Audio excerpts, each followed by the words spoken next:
हम औरतों के लिए ना कोई भी लाइफ का पड़ाव क्यों ना हो, मोटिवेटेड रहना बहुत ज़्यादा ज़रूरी होता है, हम चाहें या ना चाहें। ऐसे में अगर हम मोटिवेशन को बाहर से तलाशते हैं तो थोड़ा टाइम के लिए हम मोटिवेटेड रहते हैं, लेकिन उसके बाद परिणाम कुछ निकलता नहीं है और हम वापस से डीमोटिवेटेड हो जाते हैं।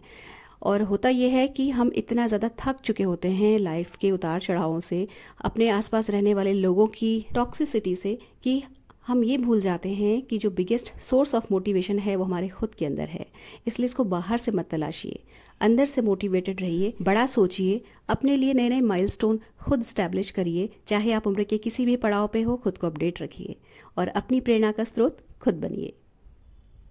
जय गणेश दोस्तों, कैसे हैं आप सभी लोग। एक बार फिर से सभी का बहुत बहुत आभार कि आप लोग फिर से आए हैं अपना बेशकीमती समय निकाल के मेरा ब्लॉग देखने के लिए। तो चलिए शुरू कर लेते हैं आज का वीडियो। तो मॉर्निंग का टाइम है और मैं अभी बना रही हूँ अपनी सासू माँ की चाय। तो ब्लैक टी पीती हैं, दूध वाली चाय वो बहुत पहले छोड़ चुकी हैं, सिर्फ काली चाय पीती हैं, या इसी में अगर कुछ और हम एडिशनली ऐड कर दें तो वो पी लेंगी, बट वो दूध की चाय नहीं पीती। तो सुबह उनको बेड टी चाहिए होती है उठने के लिए, तो वो मैं उनको देने जा रही हूँ।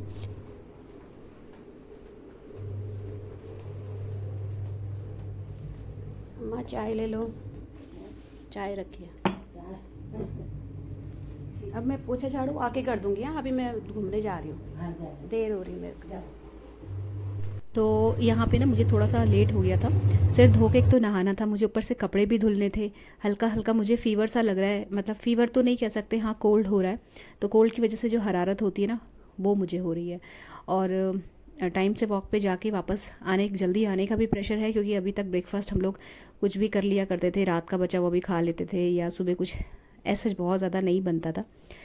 और बन भी जाता था तो 2 लोगों में और 4 लोगों में थोड़ा फ़र्क तो होता ही है।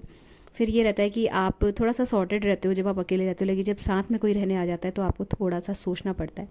तो वो सारी चीज़ें हैं ना, तो मुझे थोड़ा सा लेट वैसे भी हो गया था। तो मैं चलते फिरते मैंने केला एक खाया है, उसके बाद अपनी दवा ली है। और ये जो कपड़ों का लोड है इसको फाइनल करके फिर मैं जाऊँगी, फैलाऊँगी इनको आने के बाद।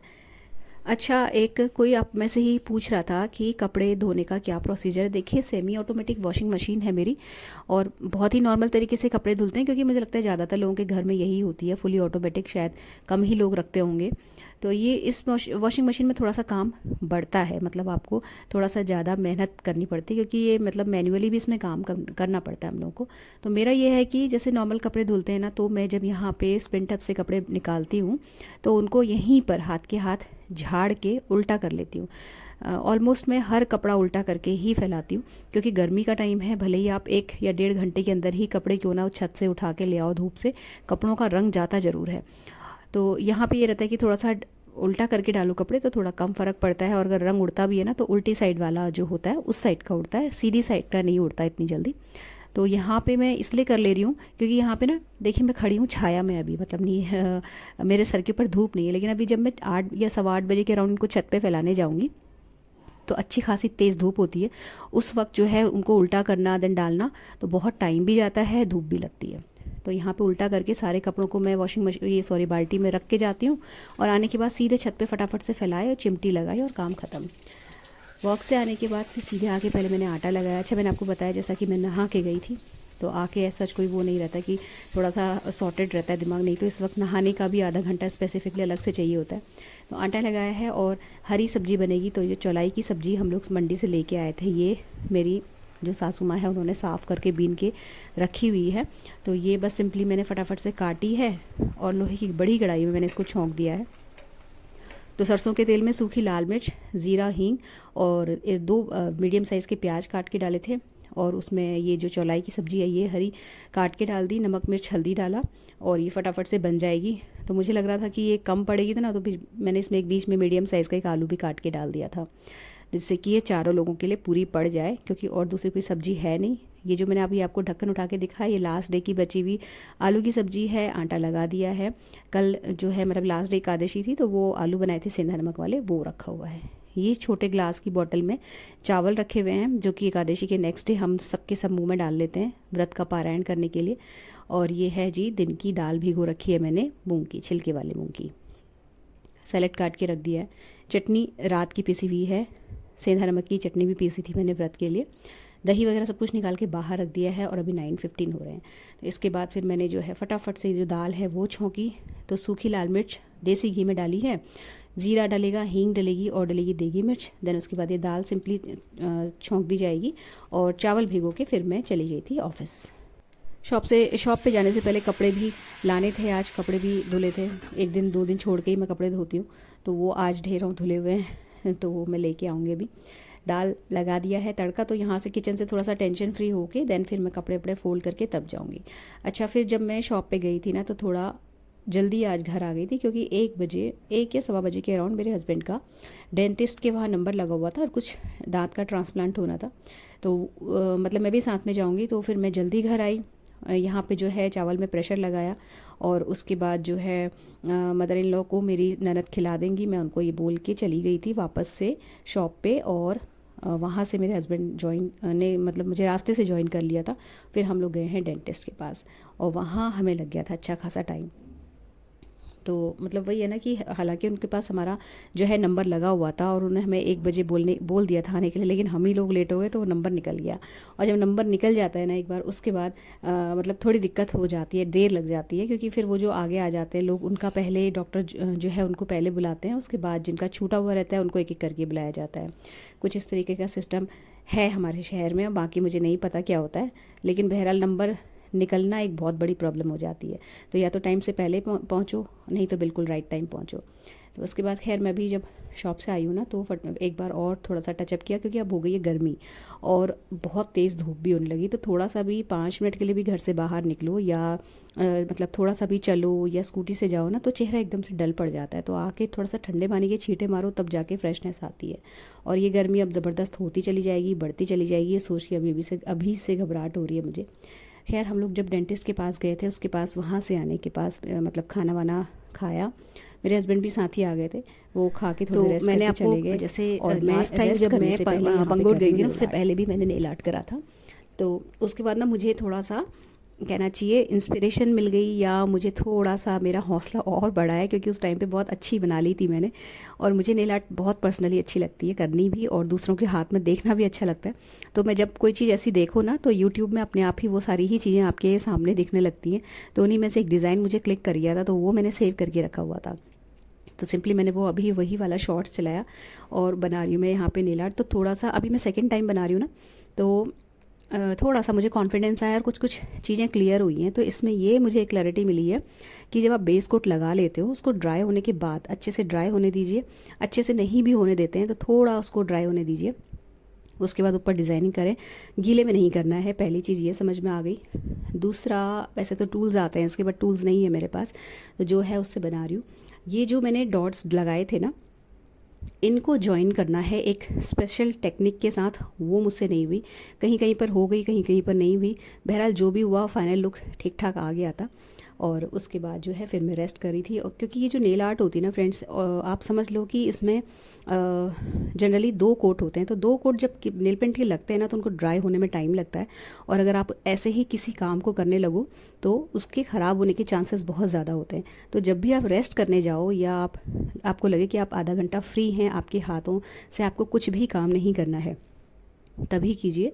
मतलब ये करके आप अगर दूसरे कुछ काम करने लगेंगे ना, तो आपका काम, ये जो नेल पेंट है वो ख़राब हो जाएगी और मेहनत भी बिगड़ जाएगी। तो मैं तो, अगर आप बनाने वाले हो, थोड़ा सा भी आपको देख के थोड़ा सा इंटरेस्ट आ रहा है, तो मैं आपको यही सजेस्ट करूँगी कि जब आपके पास फुर्सत हो आधा पौन घंटे की, तभी बनाने बैठिए। यहाँ पे मैं भी लेटने जा रही थी ना, तो लेटने से पहले मैंने ये नेल आर्ट का काम कंप्लीट कर लिया। और टॉप कोट मैं बाद में करूँगी, जब मैं मतलब थोड़ा लेट के उठ जाऊँगी, आधा पौना घंटे के बाद अच्छे से ड्राई हो जाएंगे दोनों कोट, उसके बाद टॉप कोट होगा। क्योंकि टॉप कोट को सूखने में ज़्यादा टाइम नहीं लगता है, जब अगर आपकी नीचे वाली जो नेल पेंट होती है ना, वो सूखी हुई रहती है। और नई नई चीज़ें सीखने से फ्रेंड्स इतनी, मतलब मैं आपको बताऊं, अगर कभी आपका मूड ख़राब हो किसी भी वजह से, किसी फैमिली मेम्बर की वजह से, या कुछ भी XYZ कोई सी भी दिक्कत ही क्यों ना हो, मूड ख़राब हो ना, तो मैं आपको बताऊं, यूट्यूब आज की डेट में ऐसा हमारे हाथ में हथियार है ना, कि आप नई नई चीज़ें सीख सकते हैं और एकदम से अपना मूड चेंज कर सकते हैं। मैं तो मतलब, अगर मैं आपको बताऊं, अगर आप थोड़ा सा भी क्रिएटिविटी दिखाने बैठ जाते हो ना, कोई नई चीज़ को ट्राई करने बैठ जाते हो, सीखने बैठ जाते हो, तो आपका मूड वैसे ही सही हो जाता है। नेगेटिव चीज़ें वैसे ही दिमाग से चली जाती हैं। और हम लोग तो, लेडीज़ लोग ख़ास तौर से, हमारा मूड स्पॉइल करने वाले बहुत होते हैं। घर हो, बाहर हो, अगर हम थोड़े से भी मतलब थोड़े से या ज़रूरत से ज़्यादा सेंसिटिव है ना, तो हमारे लिए ज़िंदगी जीना बहुत मुश्किल हो जाता है, क्योंकि हम सोचते ही रह जाते हैं और हमें ऑफेंड करने वाले लोग जो हैं वो बाज नहीं आते, होता है ना ऐसा। तो मेरे पास तो ये हथियार है कि किसी से ना काहू से दोस्ती, ना काहू से बैर, किसी से फालतू बात मत करो, अपना काम को पूरा करते रहो और नई नई चीज़ें सीखते रहो, नई नई चीज़ें ट्राई करते रहो, अपने शरीर को भी आराम दें। और सबसे बड़ी चीज़ है कि लगातार काम बिल्कुल भी ना करें, काम करें रेस्ट करें, काम करें रेस्ट करें, तो आपका जो शरीर है वो आपका लंबे समय तक साथ देगा। और वही है ना कछुए और खरगोश वाली कहानी, कछुआ धीरे धीरे करता है फिर भी जीत जाता है, खरगोश तेज़ तेज़ करता है फिर भी हार जाता है। तो वही है, धीरे धीरे काम करिए, सारे काम हो जाते हैं।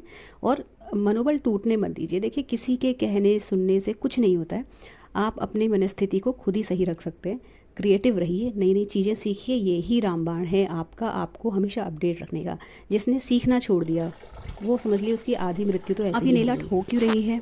आज है किटी, कपल किटी, जो हमेशा आपके साथ शेयर करती हूँ वो है। तो लास्ट मंथ तो मेरी थी, तो मैंने उसका पूरा प्रोसीजर आपके साथ शेयर किया था कि मैंने कैसे कैसे प्रिपरेशंस की अपनी किटी की, कैसे कैसे गेम प्रिपेयर किए थे और मतलब हाउजी वगैरह। हाँ, तो ये इससे मुझे ध्यान आया कि एक जो सब्सक्राइबर है वो पूछ रही थी कि कोई सी थीम बताइए, उनकी कोई किटी है। तो मैं आपको यहाँ पे सजेस्ट कर सकती हूँ कि अप्रैल मंथ चल रहा है, आप अपनी थीम फ्लोरल रख सकते हैं, फूलों वाली थीम रखिए, फ्लोरल ड्रेस, डेकोरेशन में भी फूलों का इस्तेमाल इस तरीके से कर सकते हैं। या फिर आप ना मैच क्रिकेट की थीम भी रख सकते हैं, क्योंकि अभी क्रिकेट वाला टाइम भी चल रहा है।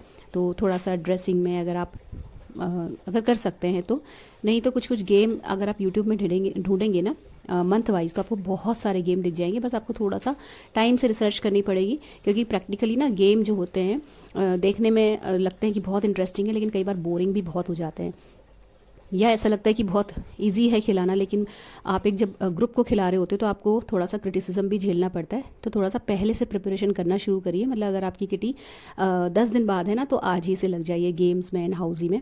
2 थीम मैंने आपको सजेस्ट कर दी हैं, इसके अलावा आप यूट्यूब छान मारिए, बहुत सारी चीज़ आपको देखने को मिलेगी। तो अभी फ़िलहाल आज हमारी किटी है, तो उसी के लिए मैंने ये जो नेल आर्ट है वो करी है। तो ये नेल आर्ट देख देख के मैं खुश बहुत हो रही थी। अच्छा, जब मैं हस्बैंड का जो है मतलब हम डेंटिस्ट के वहाँ से आए थे ना, तो मैं थोड़ा सा ग्रॉसरी का सामान लेके भी आई थी, क्योंकि अब मेरी जो मतलब मदर इन लॉ और जो मेरी ननद हैं वो रहने आ गई है मेरे साथ, तो उनके हिसाब का भी कुछ सामान था जो मेरे पास नहीं था, वो लाना था। तो वो सारी चीज़ें लेते हुए मैं आई हूँ, तो वो मैंने जगह पर नहीं लगाया था। अभी आराम करके जब मैं उठी हूँ तो वो सब जगह पर रख रही हूँ।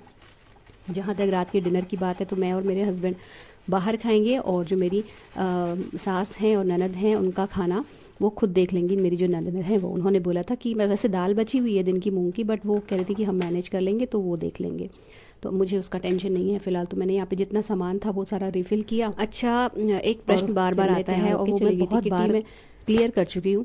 अक्सर मैंने मतलब मैं यहाँ पे बोलना चाहूँगी कि जितने भी आप लोग कमेंट करते हैं ना, मैं कोशिश यही करती हूँ कि उसके रिप्लाई कमेंट बॉक्स में ही कर दूँ, लेकिन शायद आप लोग देखते नहीं हैं, क्योंकि सेम प्रश्न बार बार रिपीट होता है।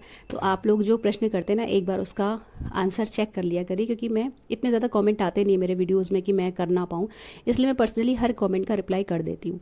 जो मुझे लगता है कि बहुत ज़्यादा पूछा जा रहा है और बहुत सारे लोग सेम क्वेश्चन पूछ रहे हैं, फिर मैं उसको वीडियो में आंसर करती हूँ। तो मेरी ननद के बारे में पूछ रहे थे आप लोग, तो मेरी जो ननद हैं वो सबसे बड़ी हैं सारे भाइयों में, सारी बहनों में, और वो अनमैरिड हैं। तो वो अनमैरिड हैं, तो हम लोगों के साथ ही रहती हैं, और बस और कुछ स्पेशल बताने वाला ऐसा कुछ है नहीं यहाँ पे। यही चीज़ आप लोग पूछ रहे थे, तो ये मैंने आपको बता दी। अच्छा, मैं यहाँ पे हो रही हूँ तैयार, अभी चेहरा वेरा धो के, पहले मैं जो हूँ मतलब मैंने चेंज नहीं किया, पहले मेकअप कर लूँगी अच्छे से, देन उसके बाद मैं चेंज करूँगी। तो यहाँ पे आप फिर पूछेंगे क्या लगाया, फेस पाउडर लगाया है लैक्मी का, और लैक्मी का ही लगा रही हूँ मैं यहाँ पे मस्कारा। तो मस्कारा लगाते लगाते हाथ हो गया सेट अच्छे से, तो फटाफट से लग जाता है मेरा मस्कारा। मैंने कोई मेकअप वगैरह कुछ सीखा नहीं है, ना ही मुझे कोई बहुत ज़्यादा आता है। जो मतलब मुझे वो आता है जो मेरे चेहरे पे सूट करता है।